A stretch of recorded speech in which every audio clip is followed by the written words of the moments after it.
Hey everybody, welcome to this AI session. Good morning, good afternoon, depending on where you are. Today we're going to be talking about building emails with AI. How do you craft engaging campaigns with ChatGPT? My name is Artis Kadu. I'm the founder and CEO of Element 451. I love AI, been an enthusiast and kind of somebody who's been in the forefront on a lot of the tools and the techniques that are being used to build products out of AI. And we had Element 451. For those of you who don't know what it is, it's a full CRM and engagement platform that uses AI, and it's powered by AI for a lot of the communications components. But enough about me. Let's talk about you a little bit more. How many of you are actually using ChatGPT for email today? This is a survey from Pew Research for a couple months ago, and essentially saying that 58% of Americans have heard of ChatGPT, 14% have actually used it, and only 3% have actually used it for work. I can attest to this data. One of the things that came very clear to us as we're attended NACAC recently, one of the things that, as I was talking to folks during NACAC, asking them about ChatGPT and AI, we talked a lot about things like, have you used it? What are you using it for? And a lot of folks said, oh yeah, of course I'm using it. But then as we started to dive into it, they're just starting to scratch the surface in terms of the capabilities and what they're using it for. So hopefully today you get to go to that 3% and even go even further. And that's why you're here in this particular session.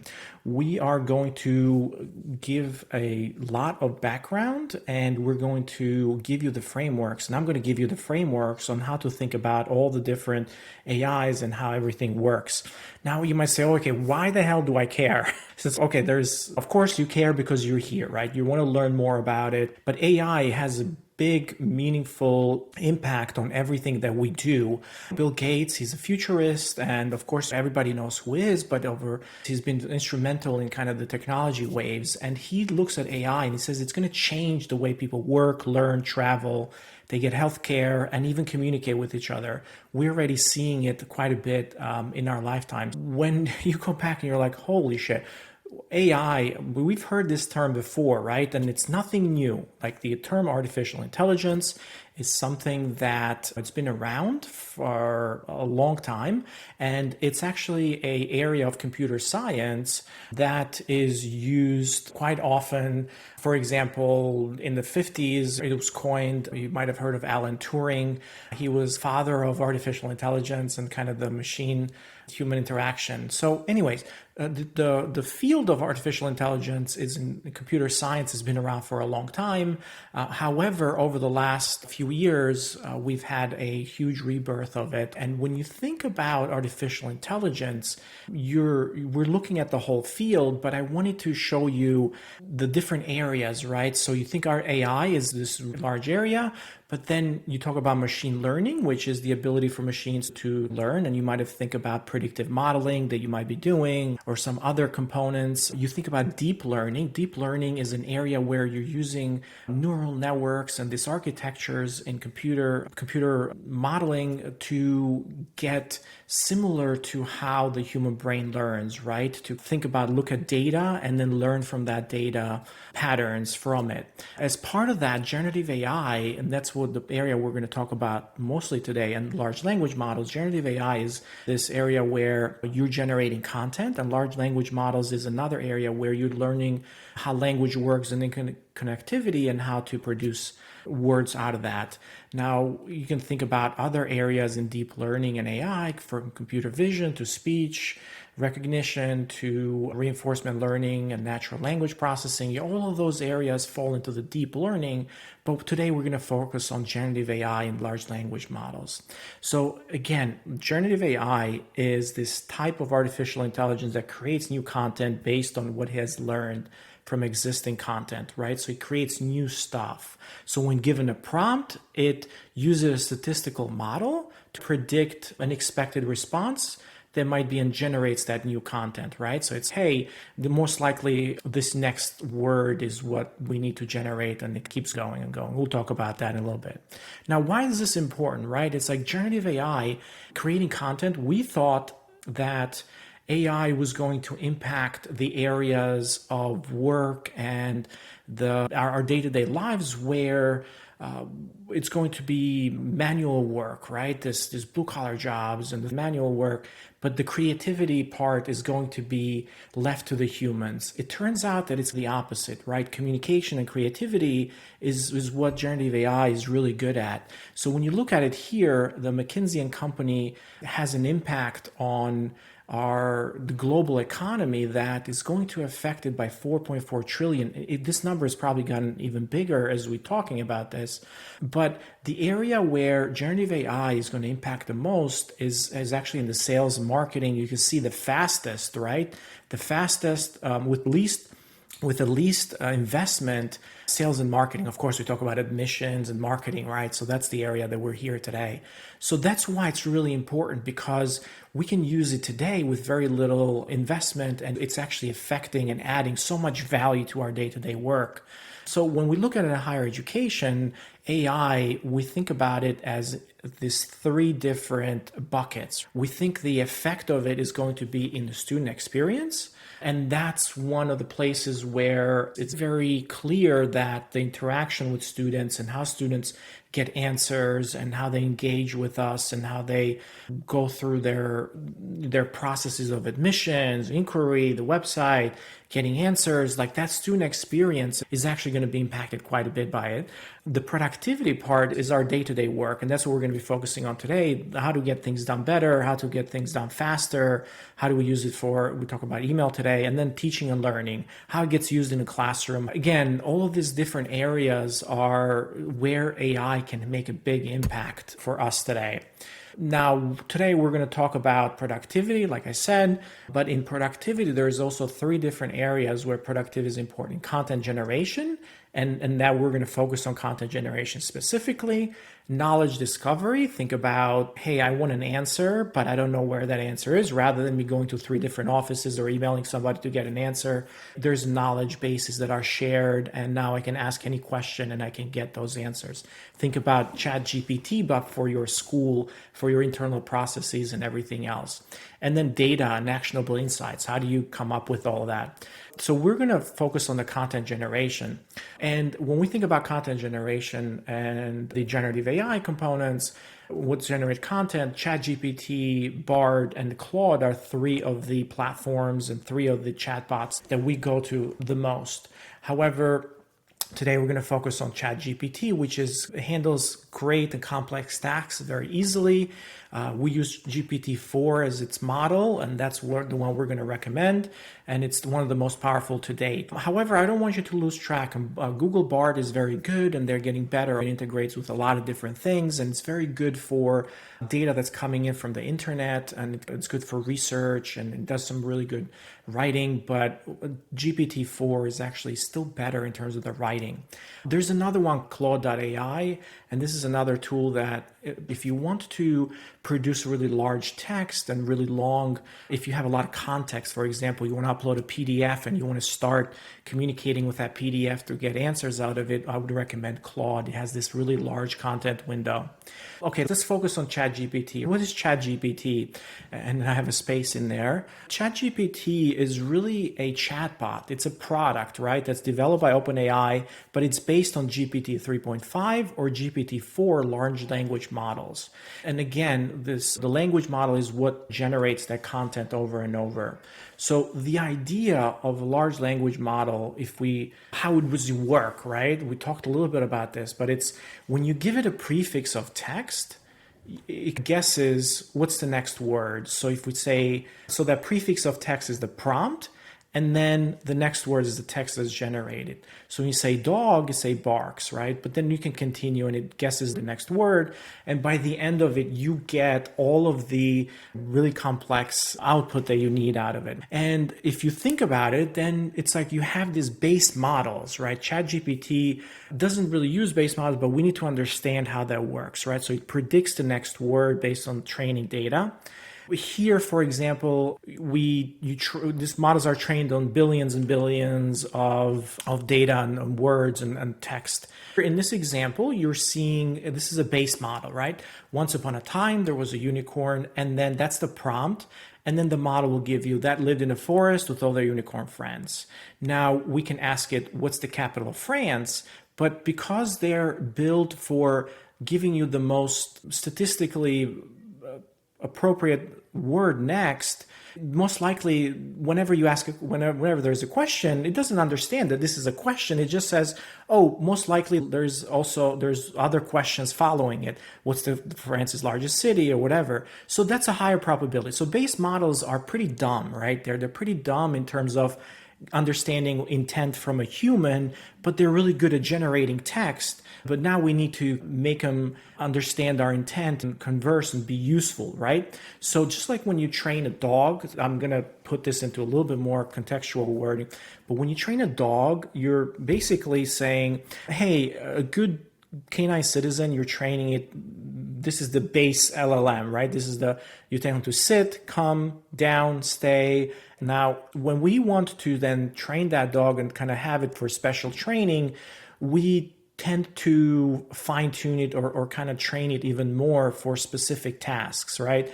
Like a police dog or a guide dog or a hunting dog, there's certain prompts and dogs don't really understand language. They just understand like a pattern or a prompt. They can't reason about it, but it's like, hey, if I'm told this, I'm supposed to do this, right? So that's the way that these models work, but they're more complex, right? With a lot more data and a lot more words.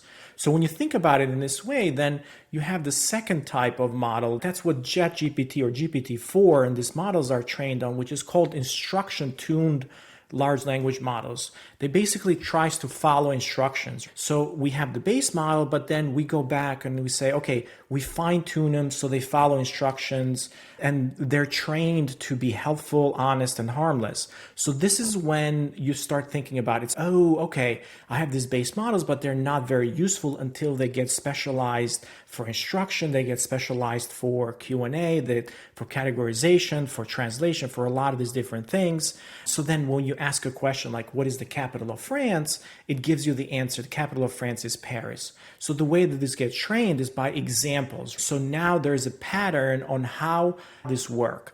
The idea of how to build those prompts to get the desired results is really called prompt engineering. And that's what we're going to be doing today.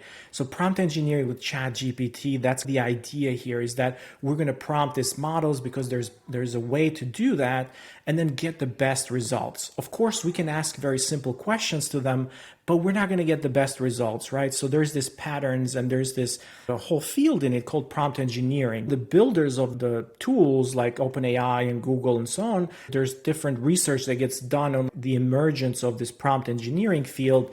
But this is something that is very important to understand, that it's the ability for you how to prompt the AI in order to give you the right results, depending on what those models are. All right, so switching back to how we think about this in terms of email, or how we think about this in terms of building really great emails, you look at an email and you start thinking, okay, let's break it down. You have these three different parts of that email, or the very basic parts are the subject and the preview lines that pique the curiosity of a person. You have the message, that's the interest part, and then the call to action, or the CTA or the action. So all of these things are really good, but I'm not really going to go into email design today or email heuristics on how to do that. We're going to ask the AI to do that for us, but we're going to need to understand the prompts around it. When we look at an anatomy of a prompt, let's say, for example, write 5 attention-grabbing subject lines. Okay, so that's the intent. This is the intent of a prompt, and it's usually the most important part of the prompt, the intent or the task. This is really the most important part. It instructs the large language model for the goal of the task. If you remember, these models like GPT-4 and ChatGPT are built for instructions. They're instructions-built models, so they need to understand an instruction. So this intent is referred to as the task. you need to articulate the end goal. What is the end goal? So you should start with an action verb like summarize, define, recommend, analyze, etc. And then you can have more complex tasks or multiple tasks into one prompt. GPT-4 is the best at this because you can give it more complex tasks. Some of the simpler models, when you say, give me this plus that, it tends to not perform very well. Great. So now we have an intent, right? But if we try that, it doesn't really produce much for you. So we can go to the next part and say, okay, there is this second part, which is the directions, the how. If you think about this, give them a task, an intent, and then you need to give them the directions, right? It's like you're giving them directions how you're going to do this. That's the how. Think about intent as the what, directions as the how. And in this case, what we have here is for an email about applying to school X as a first-year student, right? So that's the direction for applying to school as a first-year student. Now, when you think about directions, this is part of the prompt that guides the LLM on how to accomplish that task. So you can think about it as, okay, I'm telling somebody to do something, assume you're instructing an intern how to do the work, right? You can use examples in this case, in the directions. You can use best practices. You can tell the model, here's the best practices on how to accomplish that intent or that task. You can use a framework. Think about the AIDA, attention, interest, desire, and action, right? This is a very good framework, AIDA, for telling ChatGPT or the large language models to follow this framework to produce that content or that email for you, to write that email, to write that campaign or message, whatever you want to, or email copy, or even landing page copy. FOMO, fear of missing out. These are terms and frameworks. And of course, there's a lot of them out there, but you can tell them a framework. And in some cases, by providing the definition of that framework, it makes it better. You can also use step-by-step instructions. So these are multi-prompts or progressive prompts. And we're going to take a look at that in just a second. This way you can tell the more context you give it, the more directions, the better it is at going in a particular direction. Tone and voice is part of the directions, right? Be short, be friendly, use emojis, no hashtags, things like that. And then control of the output format, right? That's the format. Output bullet list, output an email, or a markdown, for example. And we'll take a look at examples of that as well. All right, I threw a lot of stuff in there for you. Bear with me here. The last one on this one is going to be context, right? Context is the who. Now, you might have heard of, hey, you're priming the large language model or the AI to do things like act as a marketer, do this, act as a doctor. So you're a marketer with 10 years of experience. In this case, as a marketing expert, your job is to write attention-grabbing content that meets best practices. Write 5 attention-grabbing subject lines for an email about applying to school X as a first-year student. So let's actually take a look at what that can look like. So we can go ahead and copy that content. We can, of course, write it, or let me see if I can just copy that really quickly for us in here. So we can paste it in and we can write that prompt really quickly here. All right. So I'm going to copy and paste that directly in here.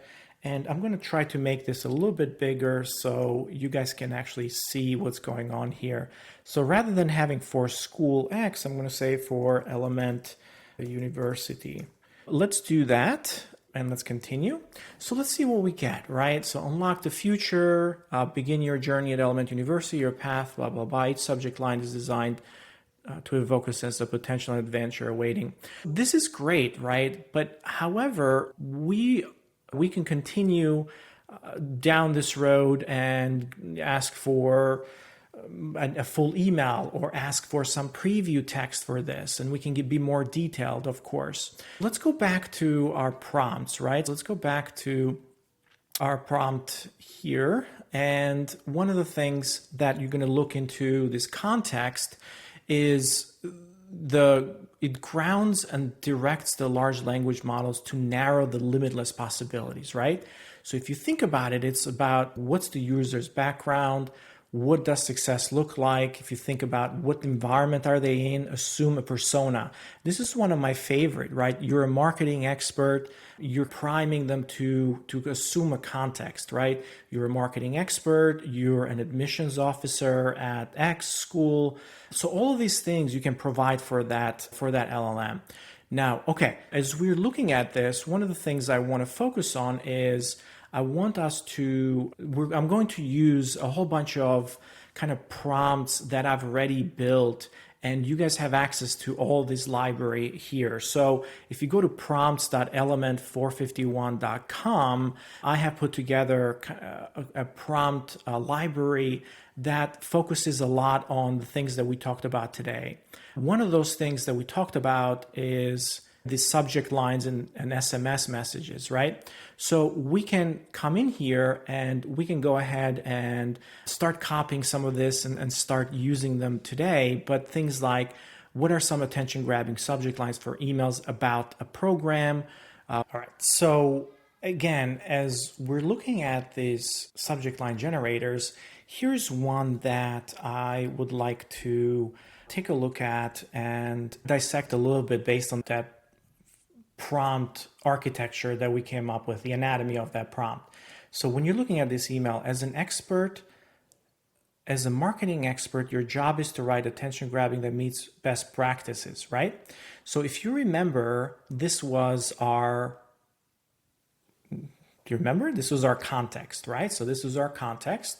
Now we can continue this a little bit more and we can say, okay, some of the best practices are, so remember that we talked about frameworks or best practices. So they don't always have to be thought about the same way or in the same places. But again, we're giving it a specific way on how or what that context is and like what the best practices are. Things like keeping it short, use action-oriented language, personalized subject lines, ask for a question, be clear and specific. So remember that, again, these are those directions, right? So we give them the context, the directions. Now we can move the directions after our intent here, but that's okay. We don't have to really do that.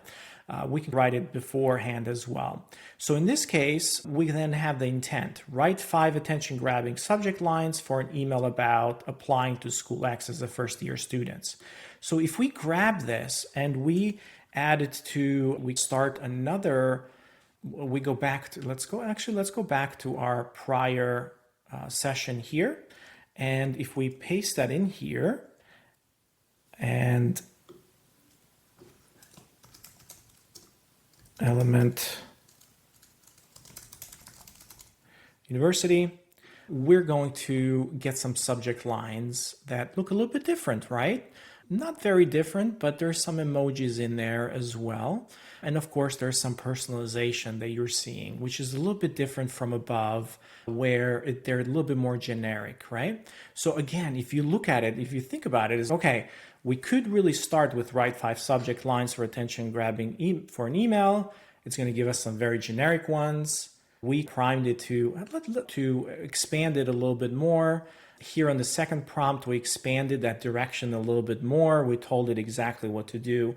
So if you think about it, the idea of prompt engineering and kind of the way that the AI is generating content is all based on how good of an intent you give. That has to be clear, how good of a context you provide, right? The marketing expert, attention grabbing subject lines, and how good of a direction you provide. The direction part is so important. A lot of people miss that, right? So rather than now, of course, for your brand, you're going to write these all the time, right? You're going to see be clear, specific. You can copy and paste these prompts over and over again. However, in ChatGPT, we have the ability to have an interesting kind of instruction here that we call custom instructions, right? So custom instructions are for lack of a better word, a way for us, think about it as a superpower, right? So if you don't want to create very complex prompts or repeat yourself in these prompts over and over again, you'd use custom instructions. So if I were to think about custom instructions in a particular way, I would think about them as, let me pull that up, but I would think about custom instructions as giving all the ChatGPT a background information on who you are and how you want ChatGPT to respond to you. So a good way to think about it is that ChatGPT, if you don't know what this is, it's this movie 50 First Dates, right? So the Drew Barrymore she loses her short-term memory, long-term memory as well, or short-term memory rather. She doesn't remember the day. So you have to, Adam Sandler meets her and he creates these tapes and he walks her through and tries to remember her day over and over again. At the end of the movie, if you haven't seen it, spoiler alert, he creates this tape. When she wakes up, it says, "Play me," and she puts the tape in, and that tape gives her a synopsis of who she is, what she's done, who's around her, and who everybody is, to give her that context. So think about it this way. ChatGPT has amnesia, doesn't understand it, so you need to tell it every single time who you are and what you do. However, ChatGPT has introduced these custom instructions that provide you with the ability to to tell it who you are. In my case, what I have done, and we'll take a look at mine, so under custom instructions, I have two different areas in here. You have, what would you like ChatGPT to know about you to provide better responses? And then how would you like ChatGPT to respond? One of the things that I've told them, like, hey, I live in Raleigh, North Carolina, founder, CEO. I can talk about AI and marketing for hours. My goals are to grow my company and build innovative and technology, helping schools recruit.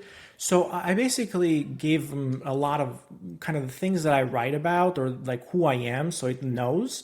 And then what do I usually do and what's my intents, so it can feed that into those initial prompts.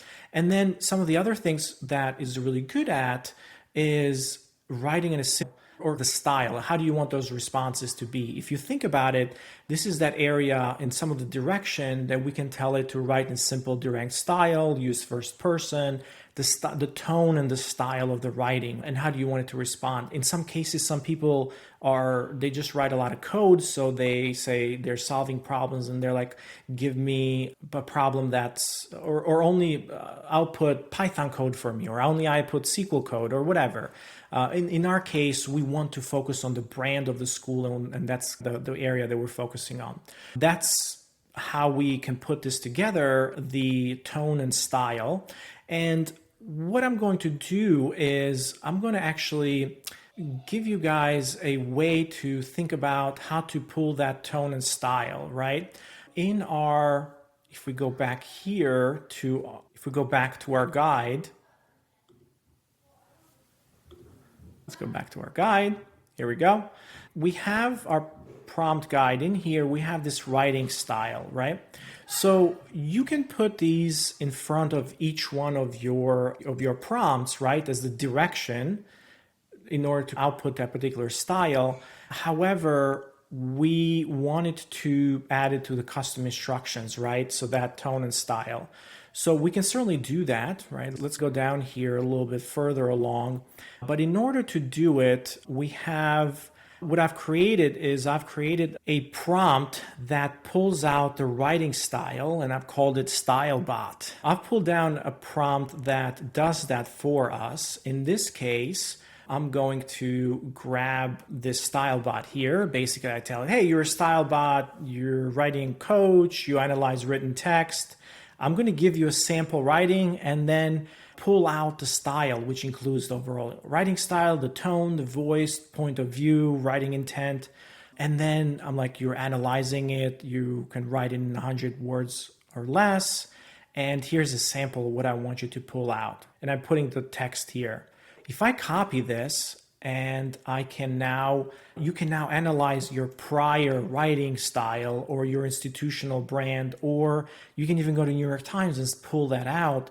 It really depends on how you want to do it. But let's go back to here and let's open up a new prompt, right? and let's pull out that style. So I'm going to paste this in. And the next thing that I'm going to do is I'm going to, oh, by the way, this sample text, if you're putting in some copy or text, it's really best to use 3 ticks, right? And then put in whatever text you want, and then you close it with those 3 ticks. I think that's, it's worked really well for me in the past, and it's something that I've done quite often before as well. So what I'm going to do is I'm going to actually go in and copy an email, sample email, just so I can, let's see over here. So I'm going to paste the sample email, which is just a student email, right? Just a message from the dean of whatever. And I'm going to close that. And now I'm going to run this prompt. The style bot will actually give me what I told it, right? The overriding style: informal, conversational, tone friendly, reassuring, encouraging, active voice, point of view, second person. What's the intent? Inform, reassure, innovate. Again, so short paragraphs, direct addressing, casual greeting, personal sign off.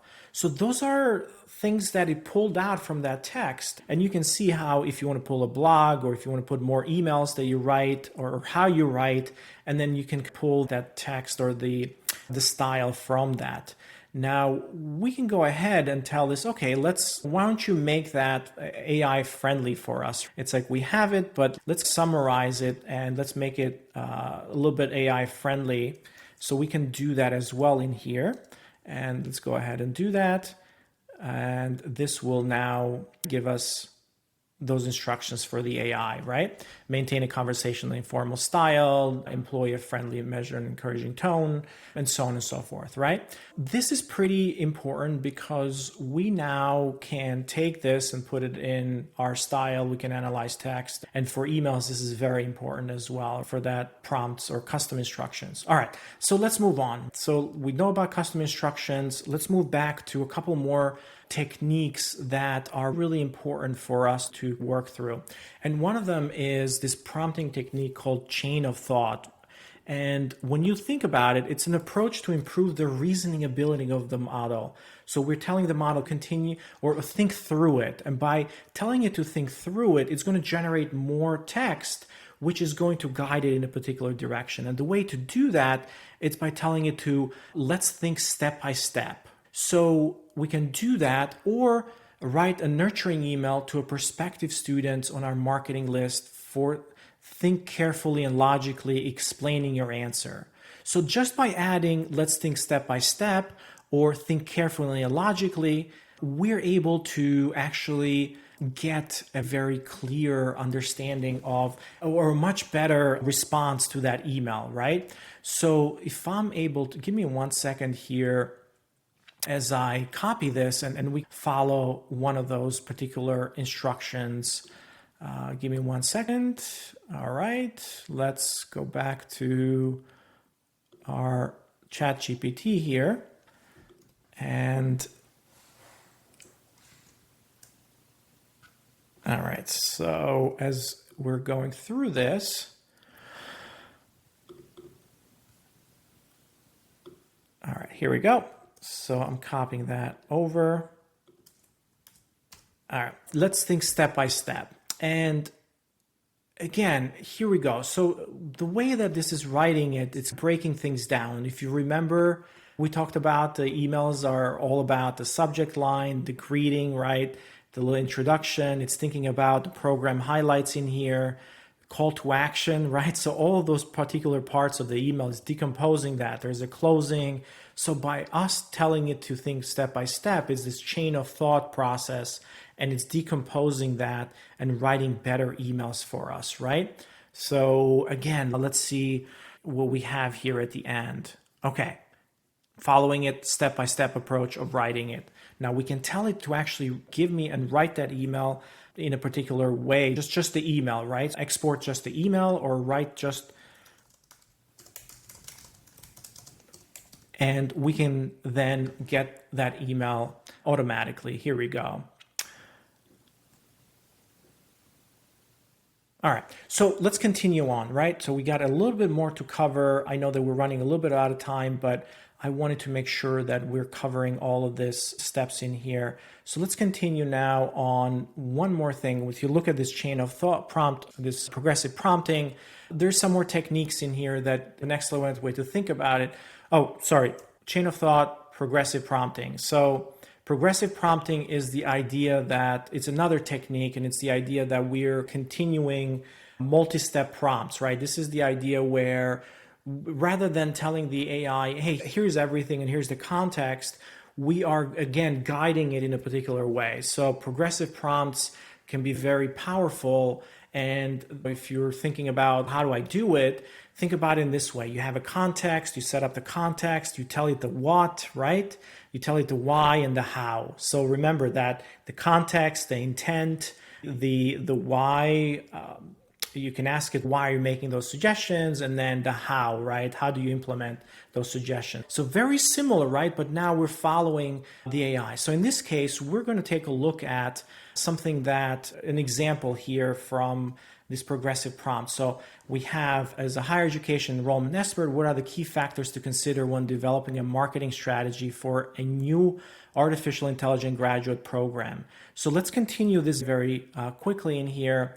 But then the second prompt would be, given the factors you mentioned, how can the school effectively segment and target its audience?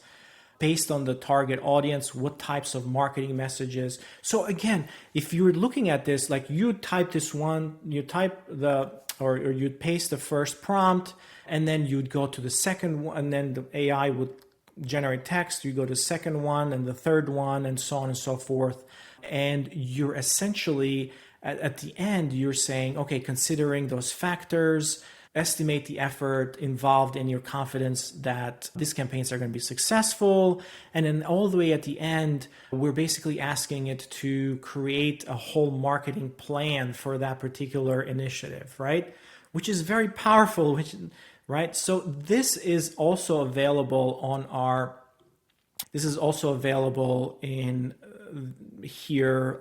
Let's take a look at it under our prompt guide. So we have it available here as well. Here we go. So campaign builder for a new program. Now we want to have because we're focusing on emails, we can start thinking about building this. We have two more components in here, or two more things that we can go over. One of them is a campaign builder, admitted student yield. So we can ask, again, progressive prompting, act as a higher education enrollment expert. What are some of the strategies for admitted yield? So we're going to use this one. We're actually going to go ahead and use this technique, but I'm going to go back to let's go back to my GPT here. And we're going to have a new chat. Okay. So I know that we're coming up on time. I want to leave some time for questions and a few other things. And of course, I would love to show you some of the work that we're doing on Element 451 to basically chat with our AI to build these things from the ground up. But I'm going to go ahead and continue this prompt a little bit more here. So we're doing this live as the AI is generating the content. Of course, you can go ahead and copy a lot of those prompts and start thinking about it, but I wanted to give you a lot of that basis, right? I wanted to give you a lot of the basis so you actually understand what's going on, you understand the different techniques, and then you can think about, like, when you're looking at a prompt, it's, I can tweak it here, I can give it more context, I need to give it better directions in order to do it. So we can certainly continue with this particular prompts in here for providing email strategies for those students.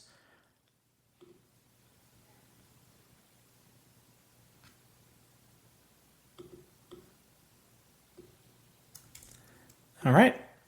And we actually told it to also build some marketing strategies for building relationship with students. And then can you suggest some email templates or examples, right? So it's actually going ahead and doing that for us. It's in plain text, but again, welcome to Element University.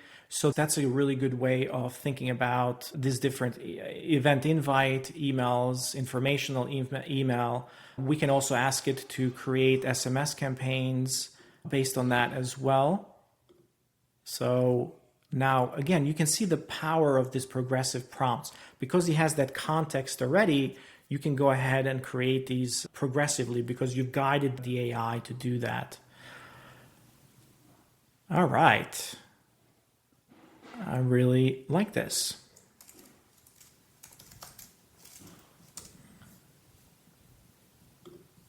Now, the last thing that I really wanted to show you was some of the work that we're really doing at Element for these kind of techniques here. And I'm going to go ahead and we built this AI-powered content marketing campaigns, knowledge assistants, and virtual collaborators. We call it Copilot, and really can generate content editing, can do draft replies, can build full campaigns, landing pages, and so on and so forth, which is really cool. But the biggest thing that I wanted to show you here was when we go to Element, for example, let me go back and share my screen.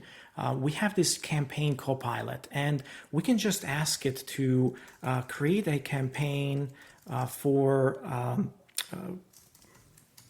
prospective students to drive them to apply, make it SMS and email 4 weeks long, right? So we can tell the AI that, and of course I expedited this a little bit, but it's going to actually go ahead and create the outline for us. It's going to create the content, and it's actually going to build those emails. Let's take a look at some of the older ones that I have in here. Let me go back to some of my conversations. Oh, here's one that I built. I said, trying to drive admitted students to deposit. They need to deposit by October 24th. I want both email and SMS. It went ahead and created the outline for me, email and SMS. It already went ahead and wrote those communications based on my knowledge base, because it pulled all that stuff from Element, has that knowledge base. So it's using the same knowledge base that it's answering questions for students in order to write content. It's writing that content for us, right? The SMS, and it knows all of the Element tokens and all of that goodness. And then it's also building those emails for us as well, right? It's building, if I go back here, it's building that SMS communication, but then I can go back and give it a second here, and it's building the workflows in order to drive those as well. So the future of these tools and ChatGPT, of course, we can create a lot of the stuff with ChatGPT, but you still have to copy them and put them into your tools that you're using every single day. The future is these copilots. It's ChatGPT in your tools, right? And that's the vision, and that's the future. Even Sam Altman has gone ahead and said it, that in order for us to, yes, we're going to build ChatGPT and we're going to incorporate a lot of plugins and tools, but we're seeing that people really want ChatGPT functionality in their tools that they're already using. Tools like Salesforce and Element 451, obviously one of the pioneers in terms of doing this stuff, but Salesforce and so on and so forth, like they're actually going ahead and building some of these generative AI components. Microsoft Copilot, for example, you probably heard about that. So with all of that being said, I really appreciate your time here in terms of how you're thinking about this. And hopefully you got something out of it, right? You got something out of this presentation.